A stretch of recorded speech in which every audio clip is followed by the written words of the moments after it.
नमस्कार मित्रांनो, आपल्या नवीन व्हिडिओमध्ये आपले मी स्वागत करतो. सर्वप्रथम तर मित्रांनो, मी कोणत्याही पक्षाकडून नाही, मी ह्या भारतीय देशाचा नागरिक आहे, त्यानुसार मी बोलत आहे. मित्रांनो, मधल्या काही काळात म्हणजे काळ आता खूप ओलटून गेला आहे, पण तुम्ही बातमी ऐकलीच असेल, पवारांना पवार सोडून गेला. आता ह्या बातमीचा उल्लेख म्हणजे शरद पवारांना अजित पवार सोडून गेले. आता तुम्हीच विचार करा मित्रांनो, पवारांना सोडू शकते तर आपण कोण आहेत त्यांच्यासमोर? शेवटी त्याला स्वार्थच आहे, स्वार्थ पक्षाचा, पॉवरचा आणि पैशाचा. जे अजित पवार शरद पवारांसोबत इतक्या कालावधीपासून होते, तेच अजित पवार आता म्हणतात बैल आता म्हातारा झाला व बैलाला आता बाजार दाखवा.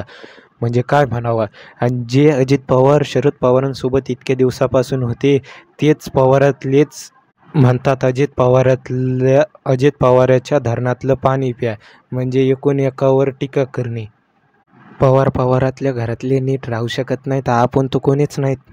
सर्व राजकारण्यांचं कसं आहे माहिती का? सकाळी एकूण एकाच्या विरोधात राहतात व संध्याकाळी एकाच ताटात सगळे मिळून खातात.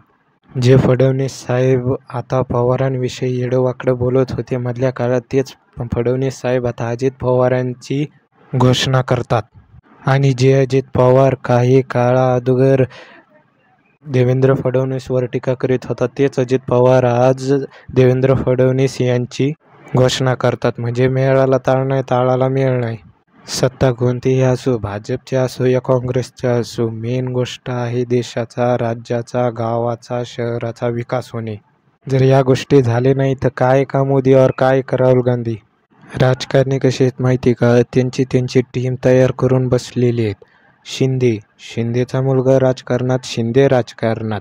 त्याच्यानंतर ठाकरेचा मुलगा राजकारणात, ठाकरे स्वतः राजकारणात. आणि पवाराची तर टीमच आहे म्हणा, त्यांचा तर काही विषयच नाही.